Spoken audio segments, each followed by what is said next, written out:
দাদা, ওটিপিটা নিন। হ্যাঁ বলুন। আরে আপনি তো দাদা নন, আপনি তো দিদি।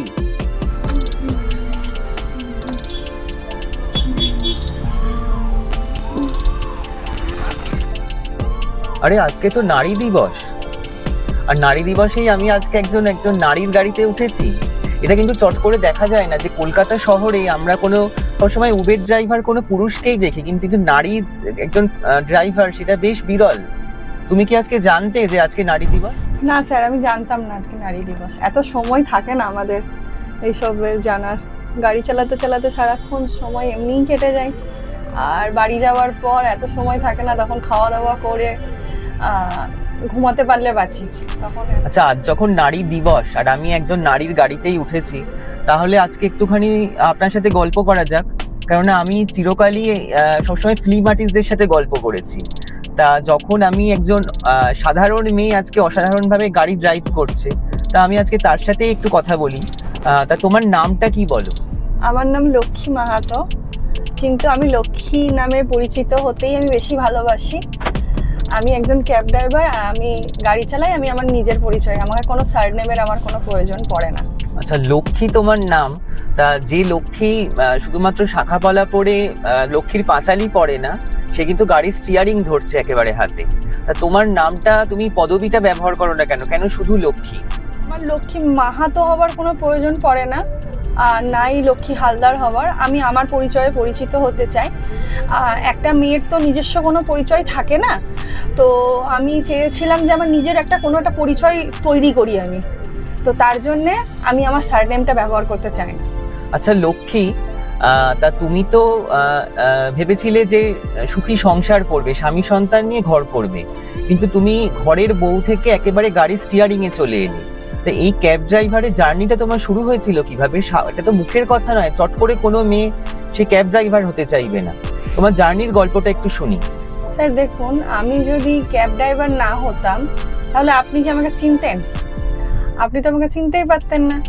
আমি কঠিন জিনিসটাকে বেছে নিয়েছি এই কারণে যে যাতে আমি যদি কোনো পার্লারে বা কোনো ইয়েতে যদি কাজ করতাম, সেলাই বুটিকের দোকানে যদি কাজ করতাম, আমাকে কজন চিনতে পারতাম? কেউই চিনতে পারতো না আমাকে। কিছু হয়তো লেডিস চিনতো, কিন্তু কোনো জেন্টস বা আদার্স পার্সন যারা তারা তো কেউই আমাকে চিনতে পারতো না। আজকের আমি ক্যাব চালাচ্ছি বলে আজকের আমার পরিচয়, আমি একটা ক্যাব ড্রাইভার, আমি কলকাতার বুকে গাড়ি চালাই। আর আজকে আমি যদি না চালাতাম তাহলে আমার পরিচয়টা তো এখানে সেই ওই একই মানে হাউস ওয়াইফ হিসাবেই থেকে যেত। কোনোদিনই আমি এই যে নিজের পরিচয় পরিচিত হতামই না। আচ্ছা, তুমি এই কলকাতার বুকে কতক্ষণ গাড়ি ড্রাইভ করো? স্যার আমার নিজের তো কোনো সময় নেই, কেন আমার অফিস গাড়িটা তো আমার নিজস্ব নয়, গাড়ি তো আমার অফিসে যায়। তো যখন ফ্রি অফিসে যাই না, তখন আমি রাত্রির 12টা 12:30 অবধিও গাড়ি চালাই। আচ্ছা লক্ষ্মী, তুমি বলছো যে তুমি রাতের কলকাতায় 12:30 1টা অবধি গাড়ি চালাও।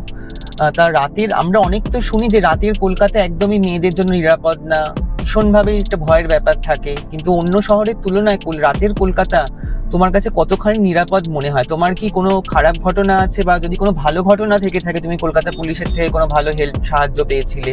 এই ভালো মন্দ, রাতের কলকাতার ভালো মন্দ দিক নিয়ে আমাদের একটুখানি বলতে পারবে? স্যার দেখুন, আমার তো কোনোদিন কোনো অসুবিধা হয়নি। এবার কারোর যদি কিছু হয়ে থাকে সেটা আমি ঠিক জানি না।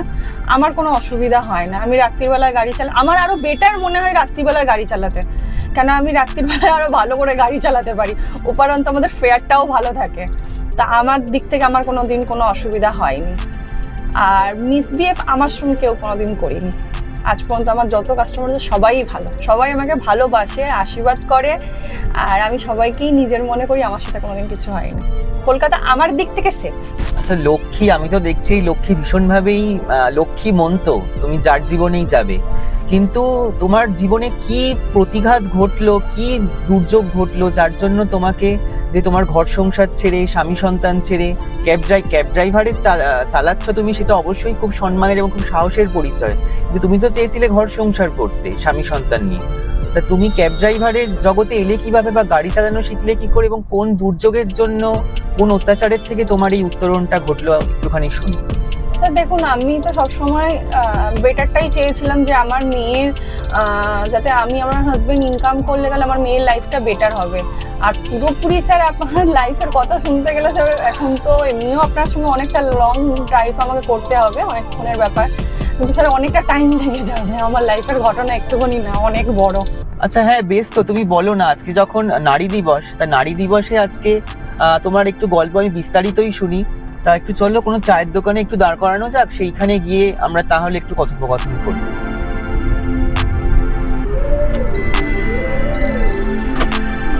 এবার তো আপনি আমার মানে চাও খাওয়াচ্ছেন, তাহলে আপনাকে আমার লাইফের ঘটনাটা বলতে হবে। আমি তো প্রথমে গাড়ি চালাতামই না, আমি একজন হাউস ওয়াইফ ছিলাম। আচ্ছা, তা তোমার কি লাভ ম্যারেজ না অ্যারেঞ্জ ম্যারেজ? না স্যার, আমার লাভ ম্যারেজ তো আমি করিনি, আমি অ্যারেঞ্জ ম্যারেজ করেছি। কত বছর বয়সে তোমার বিয়ে হয়েছিল? আমার 17 পূর্ণ হয়ে মানে আমি 18তে করেছি, তখন আমার বিয়ে বাপরে, মানে হয়েছে। সবই তুমি নাবালিকা থেকে হ্যাঁ, সাবালিকা? সাবালিকা হয়েছি, তখনই আমার বিয়ে দিয়ে দিয়েছে। আচ্ছা আচ্ছা, তো বাবা মাই বিয়ে দিয়েছে? না, আমার বাবা ছিল না, আমার মা ছিল, মামারা তারা আচ্ছা। আমার বিয়ে দিয়েছে। আমার দিদা ছিল, দিদা বিয়ে দিয়েছে। আর মাও তাহলে একজন সিঙ্গেল মাদার ওই সময়? হ্যাঁ, মাও এখন আলাদা। আচ্ছা, তোমার এটা হলো তুমি বিয়ের জগৎটা একটু শুনি, তোমার বিয়ের গল্পটা। স্যার দেখুন, বিয়ের গল্পটা হলো কি, আমার তো ধরুন 2008-এ বিয়ে হয়েছে, ঠিক আছে। 2008-এ বিয়ে হবার পর চলছিল যেমনি ছোটখাটো অশান্তি, ছোটখাটো জিনিস, এগুলো তো চলেই।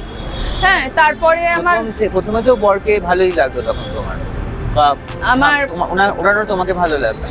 হ্যাঁ, ভালো না লাগলে বিয়েটা হবে কোথা থেকে, ঠিক আছে। তারপরে আমার মেয়ে হওয়ার পর অনেক কিছু প্রবলেম ফেস করতে হয়েছে স্যার, এমনি নয় যে প্রবলেম ফেস করতে হয়নি। কিছু আমার ভুল, কিছু তার ভুল, ঠিক আছে। কিছু মানুষও ভুল করেইছে, যে মানুষে অনেক রকমের অনেক কথা তাকে শিখিয়েছে, তার মনে হয়েছে যে আমি মানুষের কথাই চলবো, সে তখন সেই কথাই চলেছে। মানে বরের কানে অনেক কুমন্ত্রণা দিয়েছে, অনেক মানুষ দিয়েছে, তার ফ্যামিলিও দিয়েছে, এমনি নয় যে তার ফ্যামিলি দিয়েছে, তার একদমই ঠিক আছে।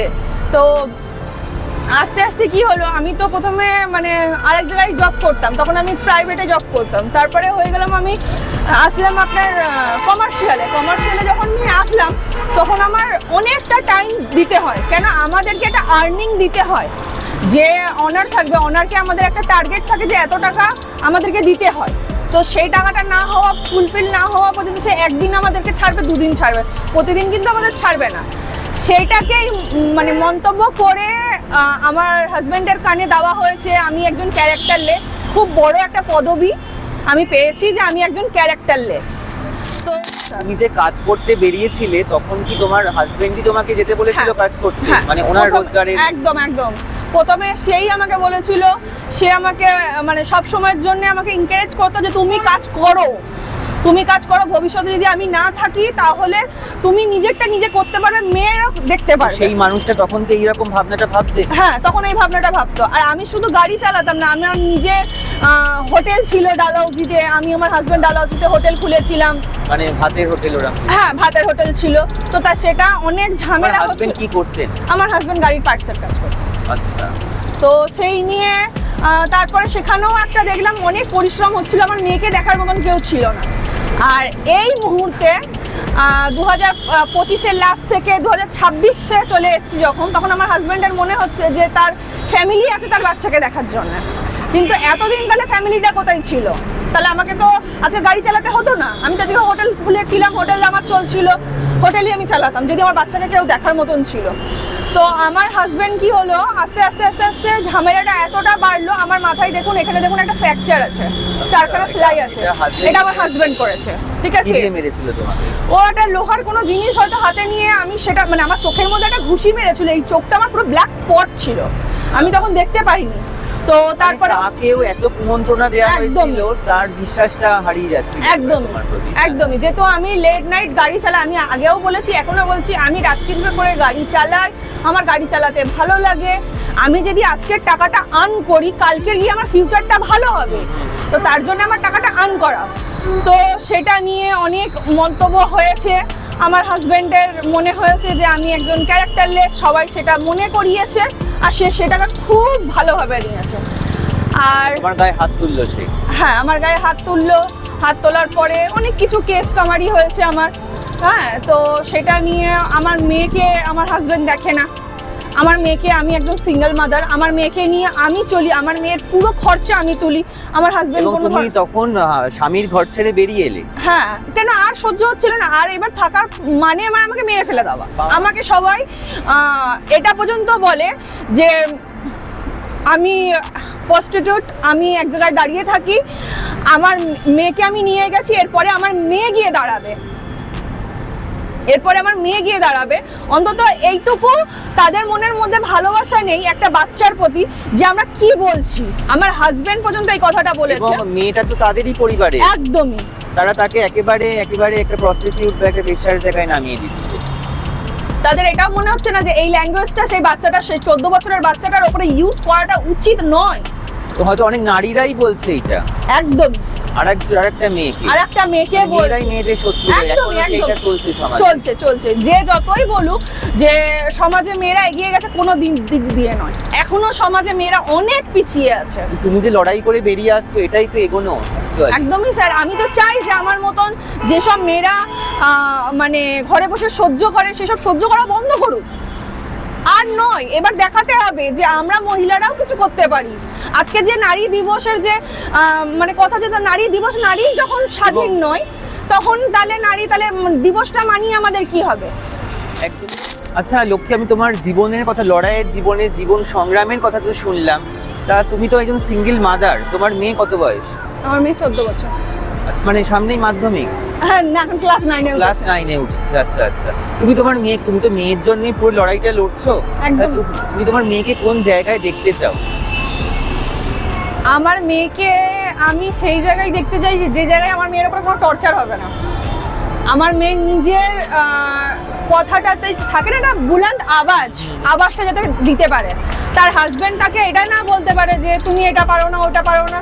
সে স্বাবলম্বী হোক, এমনি না যে আমি বলবো যে আমার মেয়ে কোনো অফিসার হবে বা কোনো উকিল হবে বা কোনো জজ, সেটা নয়। ওর যেটা মনে হয় সেটা করুক, কিন্তু ও একটা লেভেলে দাঁড়িয়ে থাকুক যেখানে ও টাকা আর্ন করুক। টাকা হলো পাওয়ার, ওই পাওয়ারটাকে যখনই ও পাবে হাতের মধ্যে, তখন আর ওর কোনো কিছু দরকার পড়বে না স্যার। তো তুমি এইটা চাও যে মানে তুমি যেটা পারোনি, যে তোমার বিয়ের আগে তুমি কোনো সময় অর্থনৈতিক স্বাধীনতা তুমি পাওনি, যে তুমি চাও যে তোমার মেয়ে আগে চাকরি করুক, তারপরে সে বিয়ে করুক। হ্যাঁ, সে চাকরি করুক, তারপরে বেটার।